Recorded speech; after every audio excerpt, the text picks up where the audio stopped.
So this week I'm very excited to say that Rialto Channel is playing The Killing of a Sacred Deer, one of the most divisive films of 2017. So the film embraces risk in a way that you don't see very often. It's an art film, a cold, horrifying meditation on karma and guilt, retribution and responsibility. It's a grueling watch. It's one of the most messed up films I've watched in a long time, and yet it was actually a joy to walk away from a film not knowing what to think. It doesn't happen very often. So let's put things into perspective. The Killing of a Sacred Deer, which screens on Saturday, July 28th, is the work of Greek filmmaker Yorgos Lanthimos, and his previous film The Lobster was a story about a group of single people who had 45 days to find a partner, or they would be transformed into an animal of their choice. So wacky is what we expect. Killing of a Sacred Deer is a modern day myth. Lanthimos doesn't like to start his stories like anybody else would or where anybody else would.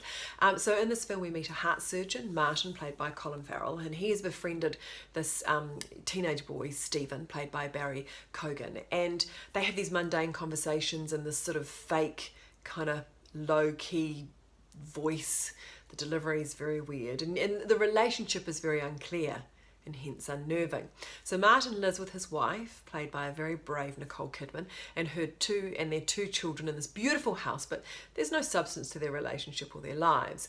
Basically, Stephen threatens Martin's family in quite a dark and twisted manner, and Martin responds in an even more ludicrous manner.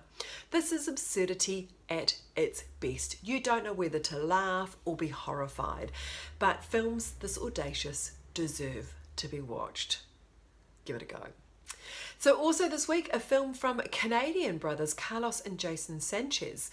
They hit the festival circuit last year with their debut directorial film. It's called Allure, and the film stars a devastatingly good Evan Rachel Wood as Laura. She's a young woman who is really struggling with an abusive past and the ability to have a stable and loving relationship. And Laura meets Eva, who is a troubled 16-year-old girl played by Julia Sarah Stone, who is also very good in this psychological drama. And Laura sort of sees a way out of her loneliness and hurt. If only it was that easy, hey? The Sanchez brothers are very well-known photographers, and you can see the influence of their photography in this film. It's very beautifully shot. It's a very deliberate film. Everything is very deliberate in this film. Keep an eye out for my podcast with co-writer and director Jason Sanchez. And Allure screens on Rialto Channel on Friday, July 27. See you next week.